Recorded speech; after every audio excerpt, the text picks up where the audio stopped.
Hi, and welcome to Module 4 of this Pluralsight course named Practical HTML5.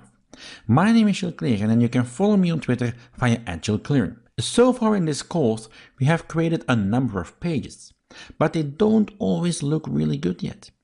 We have styled them with CSS a bit in Module 2, where we focused mostly on using CSS for the layout. In this fourth module, we are going to come back to CSS, and namely we are going to add quite a few style changes using the new options added in CSS3. Now CSS3 has quite a few interesting additions, and again, these will make our lives as web developers easier. It contains many new things for which we needed to perform some weird tricks in the past, or maybe use an external library. We are going to start the module again in the usual way, by looking at the outline, that is.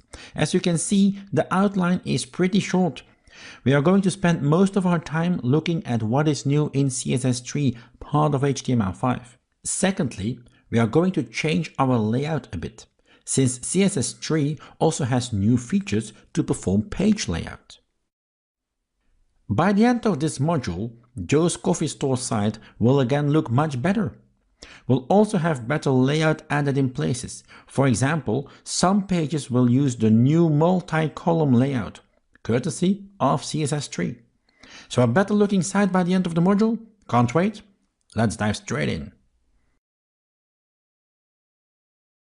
As mentioned, we'll start the module by looking at the newly added features in CSS3.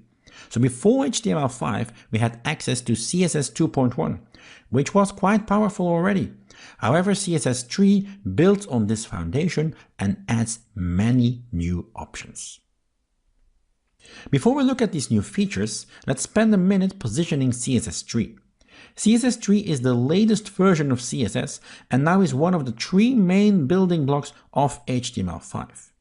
It is thus part of the standard itself. CSS 2.1, so the previous version, was one large specification, a large monolithic block, split into a number of sections such as selectors or the box model. Apart from the many new features that we'll look at in just a minute, the biggest change is probably that CSS3 has been split up in several separate modules. And each of these modules have their own development path for the future, independent of other features. This effectively means that some parts will evolve quicker over time than others, without having to wait for a full update of the platform. And CSS3, by the way, is also fully backwards compatible. Now, what are those new features in CSS3 then? Well, sticking to the terminology of CSS3 modules, the list you see here is just listing the most important CSS3 modules. We'll spend time looking at these and adding their features to the site. Selectors have changed quite a lot. The box model is still there. There are many new things for backgrounds and borders. We can also do more interesting things with text right out of the box. We can apply transformations both in 2D and 3D, and based on that, we can do animations. We can also now lay out text in multiple columns, and there are some other changes in the UI part as well. As mentioned, these are now all CSS3 modules, and the goal of splitting up CSS into modules is making it possible for different modules to evolve separately. And on this slide here, you can find a small list of the relevant modules that we are going to discuss. And if you follow the link on the bottom of the page here, you'll find an up-to-date list of all the modules and their current state. Let's now start by looking at these features in detail and how we can put them to use in our application. We'll start our journey with a stop at selectors. We've already seen selectors in the second module of this course. Just to recapitulate, using selectors we can make a selection in the DOM of the page. And the selectors are used in CSS to apply particular styles on all elements which match the selector. In CSS3, there are many new selector options available. If you've worked with jQuery before, you'll recognize many of the selectors as well. The selectors we have in CSS3 are an extension of the available selectors we had in the previous version. Selectors are now also a separate module in CSS3, which means they can evolve separately over time. CSS3 brings, like I've already mentioned, a number of new selectors, and we can place those in 3 groups: attribute selectors, pseudo-classes, and pseudo-elements. We'll start with the attribute selectors. The first one we have here is the starts with selector. It is now possible to make a selection in the DOM on attributes, where we select all elements which have a value for that attribute that starts with the value specified in the selector. Here in the sample, we are searching for all links which have an href value which starts with HTTPS. This can be useful to mark links to secure parts of our site differently. If there's a starts with selector, there must be an ends with selector as well, and that is indeed the case. To find elements with a value which ends with a specified value, we use the $, as you can see here in the sample code. Starts with, ends with, there must be a contains as well. If we replace the $, of the previous slide with a little star symbol, we are searching for all values which contain the requested value. Let's now turn our attention to pseudo-classes. The first one we'll consider is the end-child selector. With this selector, we can match every element which is the end-child of its parent, no matter what the type is. We of course can specify a value for the n, which can be an absolute value, a formula, or a known value such as even or odd. Take a look at the sample here. First, we have a number of paragraphs on our page. I want to highlight a couple of them with a color. In fact, I want to highlight the even ones. For that, I can use the end-child selector. I specify the value as 2n, which means 2, 4, 6, and so on will be highlighted. So I thus specify p (end-child) and as the value 2n. This will then search for all even paragraphs within the search context, which is in this case the entire page. A variation is the n-last-child selector. This does basically the same, but it will start counting from the last element. So in the sample here, I use the end-last-child and I pass in 2. What this will then do is get in all paragraphs, then count to 2 starting from the last one. And that one gets highlighted here. Another variation is the end-of-type selector. It's quite similar to the end-child selector, but this one will only select items of a particular type within the parent. Take again a look at the sample here. If we include an anchor tag in between, that one won't be taken into consideration, since we are only interested in paragraphs for the selection. You must be thinking now, we can select even elements, last child elements, but what about the very first child? Well, I've got good news for you. That's also covered. Here we see the first of type selector, which will search for the first paragraph of its parent and then set its background. Another new selector, and I know it's all very simple, is the last child selector. Using the last child selector, we can select an element which is the last child of its parent. Here in the sample, I'm selecting the last paragraph within its parent. There's also an only child selector. Now with this selector, we can specify a style for all elements which are the only child of their parent. So in the sample here, we now have 2 divs. I want to select only the paragraph which is the only child of its parent, and that is the case for the first one. The not selector is also an interesting one. It allows us to basically invert a selection. All elements which are not a value in the selector will be part of the selection. Here in this sample, I'm selecting all elements which are not a paragraph using the not selector, and I'm making them blue. Now it's impossible to look at all available selectors we now have in CSS3. This last one is one I thought you needed to see, the out of range selector. Using this selector, we can select all inputs which have received a value which is not within their specified range. That's a very cool one. And like I said, the list of other selectors we haven't covered is still quite long. On this slide, I've listed some more that you can take a look at. Now that we have seen the selectors in action, let's point our attention to another new feature in CSS3, borders and backgrounds. Traditionally, borders on, for example, div elements were not possible to create without the help of something not pure HTML.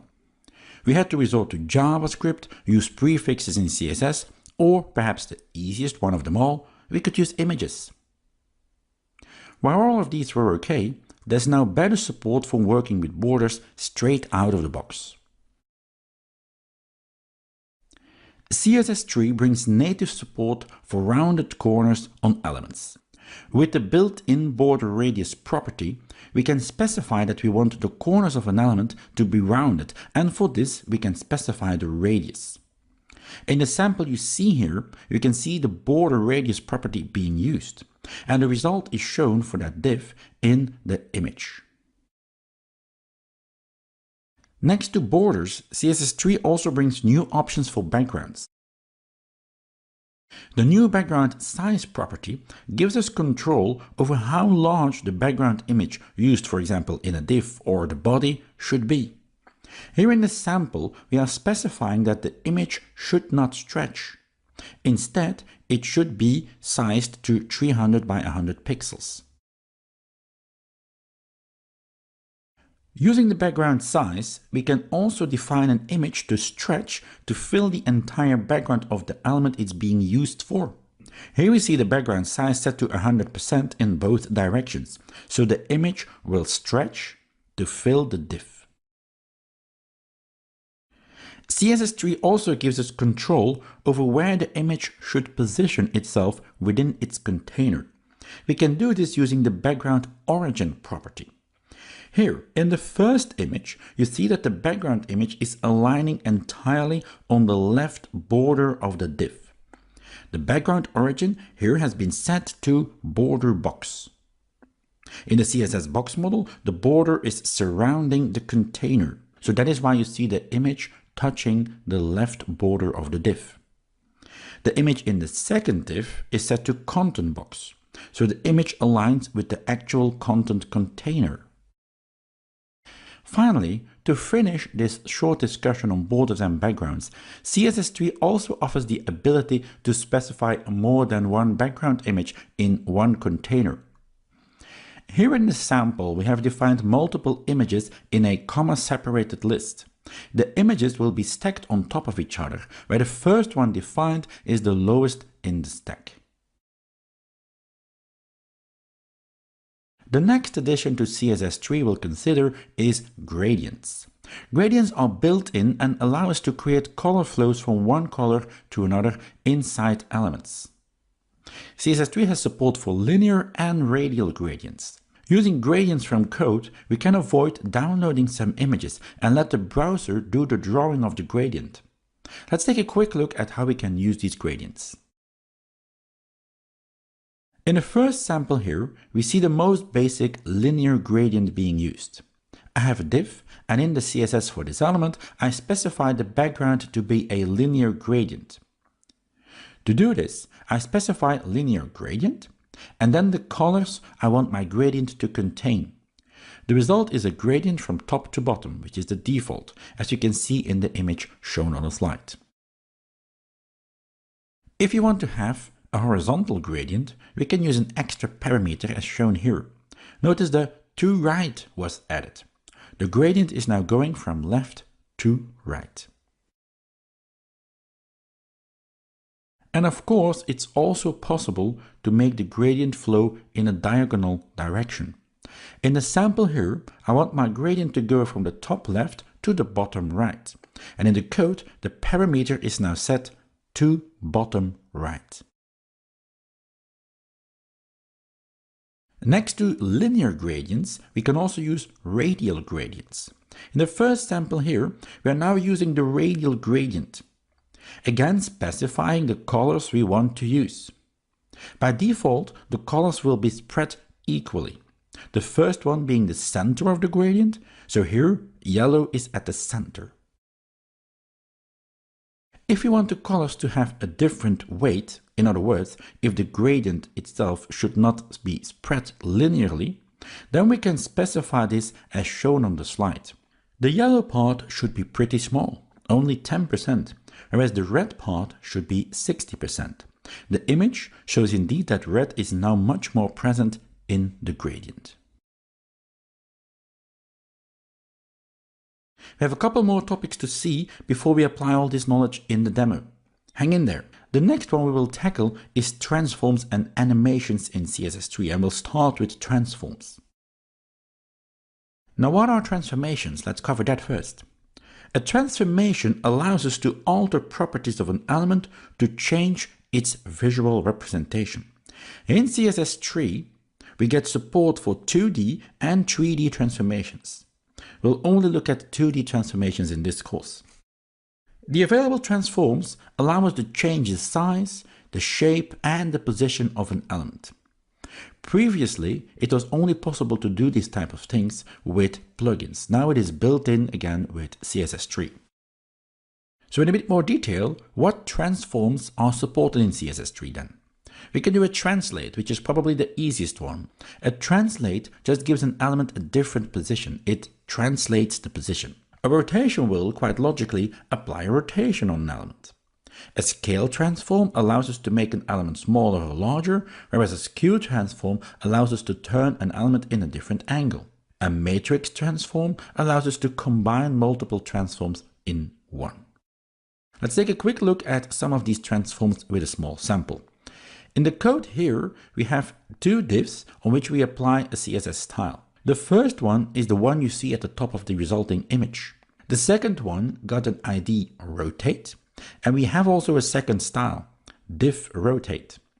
And in that style, we use the new CSS transform property and we apply a rotate transform. As value, we specify the angle we want to rotate, and here that is 45 degrees. The second sample here shows a similar example, but now instead we have a skew transform being applied. Notice that there is still a rotation, but the element is skewed, so stretched by pulling its corners. In the code, we have used the skew transform, as you can see highlighted here on the slide. With CSS3, it now becomes possible as well to embed simple animations directly in CSS. I should emphasize the simple aspect here. For really complex moving stuff, you should look at, for example, the canvas. If you think of animations, what are they really? An animation is the change of a value of a property over time. CSS animations allow us to basically go from one style to another over time, thus changing the value of a property. These CSS3 animations are built into the platform, so there is again no need to use plugins or even JavaScript to use them. Let's take a quick look at animations. How do we work with these animations then? We start with the creation of an animation using the add keyframes rule. In this rule, we specify the animation. In the sample code you see here on the slide, we see that there are different CSS rules defined for the different times in the animation. These different times are shown using a different percentage value. So what this code then says is that at 0% of the animation, the background should be green, at 25% it should be brown, and so on. 0% is of course the beginning, 100% is when the animation is complete. Now we have just defined the animation, we need to apply it on an element so that that element then gets animated. Here on the slide, you see the animation again, and there's also a style defined for this. And in this style, a new property is being used, the animation property. Using this value, we then point to the animation, in this case, home animation. The second parameter, the 10s, so the 10-second one, defines that the animation should take 10 seconds. As mentioned, animations are quite an extended topic, and they would take us too far. Therefore, this slide wraps some other properties we can use in combination with CSS3 animations. Most of these are pretty easy to understand. For example, the animation duration allows us to specify how long an animation can run. The last thing we'll take a look at before we go to the demo is text effects in CSS3. Text effects are a very small new feature. However, I think in terms of what we can do with them, they might be one of the most important ones. The first thing related to text is the ability to apply text shadows on text. Again, like I mentioned, this is a small feature, but since it is now done by the browser for us, it relieves us from having to download images for a shadowed text. In the sample here, we see a style for header 1 being defined. I'm using the new text shadow property. As values, we specify the horizontal and vertical shadow. The third parameter allows us to define the blur distance, so an offset, and the fourth parameter allows us to define the shadow color. And you can see the result here on the slide. One of my favorite features is the built-in support for using custom fonts. We can, using CSS3, show text in a font we include in the page. No longer are we limited to just using system fonts. We can use just about every font, like TTF, OTF, and other file types. How does this magical trick work then? We have a new CSS rule, @fontface. In there, we specify the source for the font file using a URL notation. We also specify a name for the font family, which is how we refer to this font. We can then use this font in another style, as is the case here for the div. In there, we set the font family to the font family defined in the @fontface rule. As you can see in the image, we are using a custom font for the text. We have covered a lot of ground already, so let's now go back to Joe's coffee store and apply all this knowledge in the next demo.